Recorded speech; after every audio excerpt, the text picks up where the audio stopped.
नमस्कार। SK Saxena and associates का introduction के रूप में पहला वीडियो लूट किया गया था, जिसके आपके साथ शेयर किया।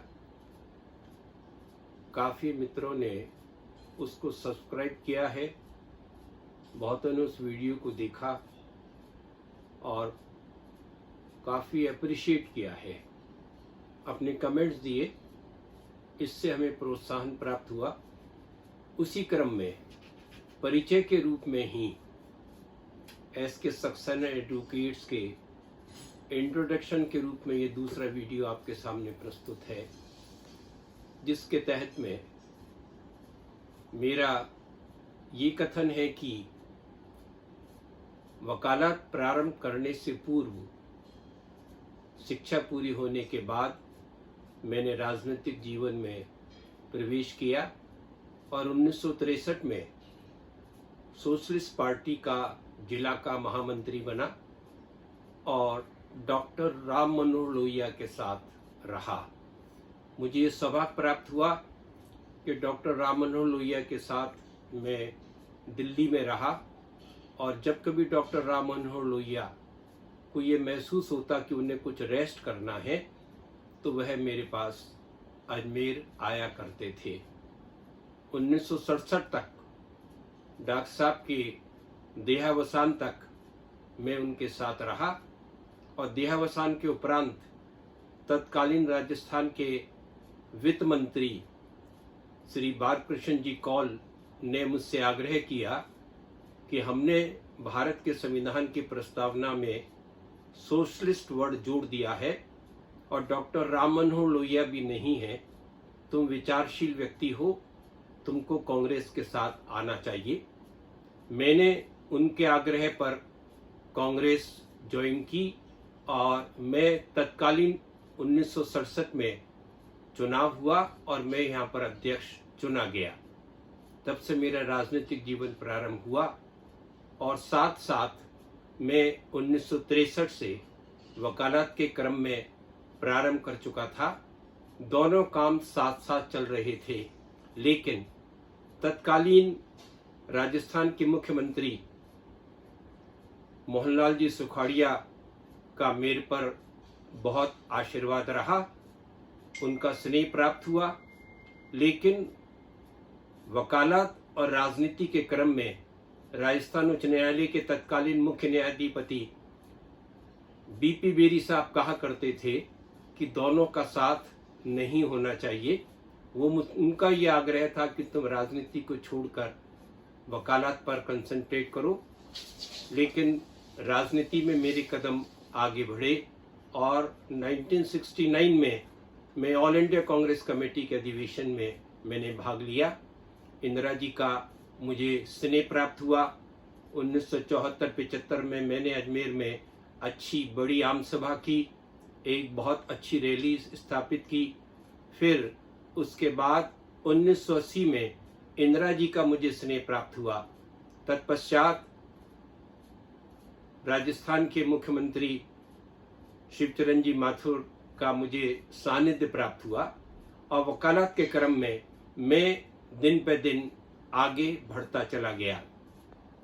मेरे साथ उस वकालत में सन 2000 में मैंने उससे पूर्व सन 1984 में राजस्थान उच्च न्यायालय में राजस्थान बार फेडरेशन का गठन किया गया, जिसके पहले अध्यक्ष मिस्टर CP शर्मा बने और मैं उपाध्यक्ष निर्वाचित किया गया। और हमारे साथ राजस्थान बार फेडरेशन में तत्कालीन गणपत जी सिंघवी, MR कल्ला, विनोद शंकर दवे, बजरंग लाल जी शर्मा जैसे, उम्मेदनाथ भंडारी जैसे वरिष्ठ एडवोकेट हमारे साथ थे।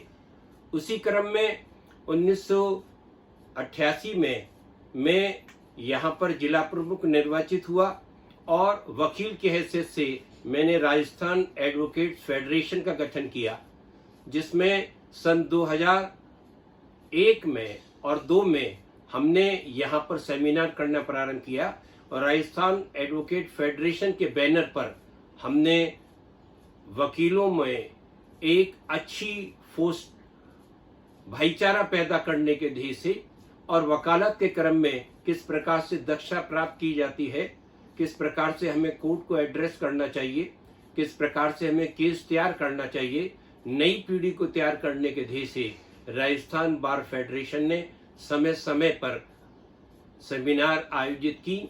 उसमें मेरी पुत्र वधू श्रीमती सोना सक्सेना ने भी बड़ा सक्रिय भाग लिया।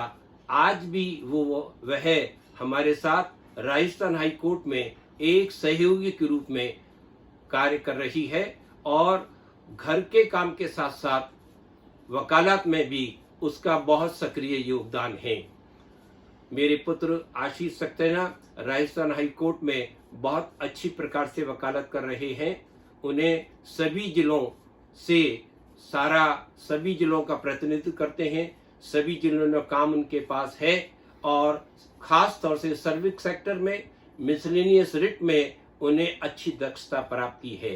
मैं सभी युवा अभिभाषकों से ये आग्रह करना चाहता हूँ कि इस वकालत में अपनी मंजिल प्राप्त करने के लिए अपने को अध्ययन का आदी बनाएं, कानून का अध्ययन करें, केस लॉ का अध्ययन करें, जितने जर्नल्स आते हैं उन्हें अच्छी प्रकार से पढ़ें और उसके साथ साथ जो केस लॉ किसी भी ऑफिस के साथ वो जुड़े हुए हैं उस केस फाइल को बहुत मेहनत के साथ तैयार करें। मेहनत के साथ तैयारी के बाद जब कोर्ट में उपस्थित होंगे तो बड़े आत्मविश्वास के साथ वो पैरवी कर पाएंगे। मैं इस अवसर पर अपने युवा साथियों से ये आग्रह करना चाहूँगा कि समय समय पर जो वीडियो आप देखें उस पर अपने कमेंट हमें प्रेषित करें। अलग अलग कानूनी बिंदुओं पर भी आगे हम वीडियो देंगे, विषयवार देंगे। आईपीसी के बारे में, सीआरपीसी के बारे में, एविडेंस एक्ट में, हिंदू मैरिज एक्ट के बारे में, एनआई एक्ट के बारे में अलग अलग बिंदु पर अलग अलग दिए जाएंगे ताकि युवा पीढ़ी को हम अपनी ओर से कानून का जानकारी प्रेषित कर सकें और उनकी जिज्ञासाओं को हम शांत कर सकें। जो प्रश्न हमसे पूछेंगे उनका उत्तर दे सकें ताकि नई पीढ़ी इस व्यवसाय में आगे बढ़ सके। अब मैं अपने सहयोगी श्रीमती सोना सक्सेना से कहूंगा इस विषय पर व्यक्त करें।